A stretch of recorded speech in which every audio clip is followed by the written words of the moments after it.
She needs no introduction. She's known to everyone, she's a Grammy Award winning singer and a part-time actor. Feels weird saying that last part, but it's a fact. However, there's some things that even A-listers can do when it comes to the entertainment industry. Motion pictures aren't for everybody. In this case, animated motion pictures. 4 titans in the industry were gathered together in hopes to pull off one hell of a marvelous feat like Doctor Strange, but people tend not to mention this movie. The reason is pretty obvious. It's cause it's not worth mentioning.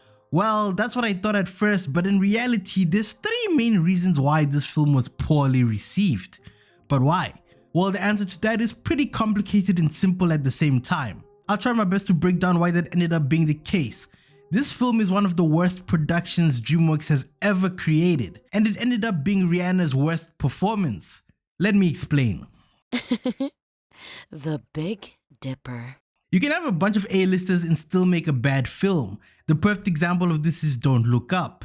It's about climate change, but it's just unnecessary. Home is different. The message is pretty good, but there are tiny faults with the execution that add up and ultimately end up making for a not so compelling story. This film is about aliens called Boov that are always running away from their enemies. Their enemies are a species called Gorg, so the Boov are pretty much a bunch of pussies. They end up on planet Earth. The main character is called O. He has this name because every time he enters the room, people sigh and say, oh, it's pretty on the nose. Basically, nobody likes him because he always messes up everything. The Boov relocate the humans to the Australian Outback. Long story short, there's this kid who wasn't relocated with everyone else. She hates these aliens because in the process of relocation, they separated her from her old lady. Eventually, fate brings her and O together. This alien is now a fugitive because by mistake, he sent the location for his housewarming party to everyone in the galaxy, which includes the Gorg. So now everyone hates him because he's putting them in danger. But this girl needs him because he said he can help her find the woman who birthed her. This movie is poorly paced. That's one of the biggest problems with it. From the onset of the film, I was like, alright, this plot kinda seems like it'll end up going nowhere. It's a dumb movie. I didn't say it's bad, but it's dumb. Dumb movies aren't the worst thing in the world. You can have a movie that's so dumb that ironically it ends up being really, really fun. See, if you compare this to other DreamWorks productions, you can clearly see this one lacks substance. Madagascar is cool because it's actually really nuanced when you think about it. The same thing with Flushed Away. Those are films made for kids, but even someone pushing 50 can sit there and be like, yeah, this is digestible.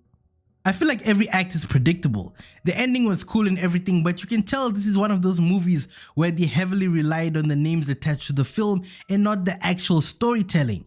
This can either be a hit or miss. Prior to this, DreamWorks had the movie Shark Tale. That was just Will Smith being Will Smith. Angelina Jolie did a good job at trying to not sound like herself, but then once again, that ended up being an animated disaster. Some plots just seem so pointless that they're bound to fall flat. You can tell that Shark Tale was one of those movies that was essentially piggybacking on Will Smith's fame at the time. Like for crying out loud, the alien who everyone despises in Home is basically Sheldon from The Big Bang Theory, which makes sense since he's voiced by Jim Parsons. Speaking of voice actors, this is the part where I mentioned that everyone's favorite girl from Barbados is the voice of Tip, the female lead of the movie. That's the problem. Having characters who sound just like the people we attach them to is problematic. I always say it's best to have an actor who's not yet ultra famous to take the role because then it's more palatable. For example, Will Arnett. He's always been an actor, but he was never really that popular. So him playing BoJack Horseman made sense. But when you look at his co-star Aaron Paul, you just associate him with Jesse Pinkman. Another example is J.G. Quintel. He has no real acting chops, but due to the fact that he played Mordecai for so long, it's kinda made it hard for anyone to hear this man play another role and not hear Mordecai. That's the danger of not being able to have vocal range when it comes to voice acting. The complete opposite case of this is Mark Hamill. Anyways, it's hard to hear Jim's voice and not associate him to the dude who's basically the CEO of saying Bazinga. So the whole time O was on screen, I was like, Sheldon? Tip's voice is basically Riri's talking voice. Don't get it twisted or anything, her voice is cool, but it's so recognizable that you can't help but be like, it's that lady who sings work, work, work, work, work. Nobody texts me in a crisis. There's no range and ultimately doesn't work.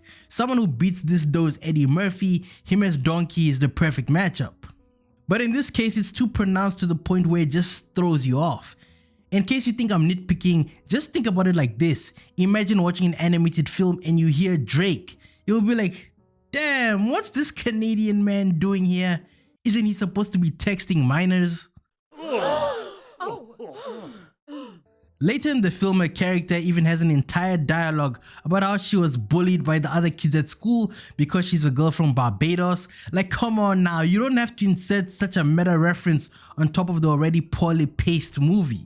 This movie is bad, but it's still interesting. You can clearly tell that this is a movie made for kids, but even though that happens to be the case with practically every DreamWorks film, it felt like they kinda dumbed it down a tad bit too much. You can't even compare this to other DreamWorks productions. Like the alien that everyone runs away from has this weird speech pattern. I'm pretty sure Jim Parsons was in the recording booth doing impromptu. I genuinely feel like his script was loosely written. It's also just a tad bit annoying because he's the only alien among his species that talks like this. He'll purposely abuse syntax for the sake of, to be honest, I don't know why he does it.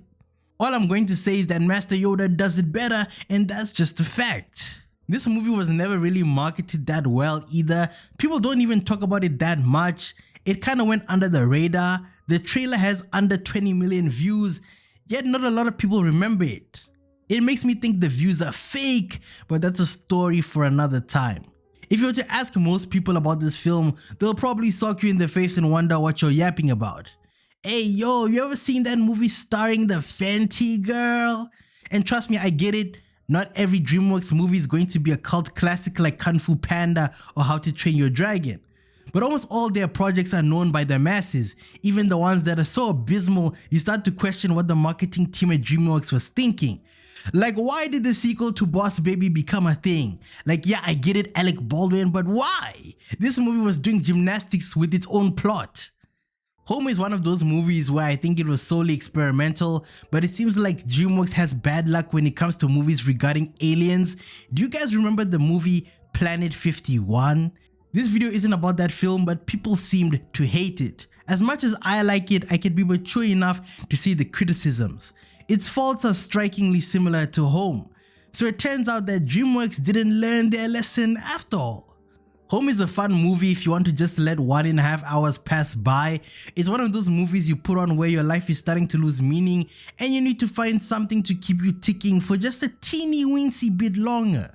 The reason why I say this film was just a famous voice acting orgy essentially is because by the end of the film, Tip finds her mom and the species that the Boov were running away from pops up. Turns out that he's the last one remaining. The future generation are here on Earth under this huge ass rock. So the whole film is a play on the title, Home, what is it, how to find home, and what family is. It's the typical DreamWorks narrative to teach kids a valuable lesson. It was never meant to be a huge emotional roller coaster, but that's low-key the fact that it is missing to make it a remarkable DreamWorks film. Jennifer Lopez, Jim Parsons, and Steve Martin couldn't save this movie. Okay, I'm lying. Martin's like the only solid thing about this film. His performance, 10 out of 10. Absolutely phenomenal.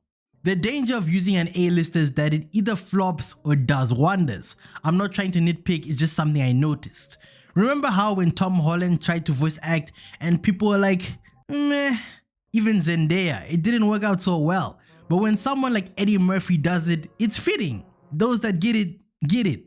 This movie made like 400 M's at the box office with a budget of 100.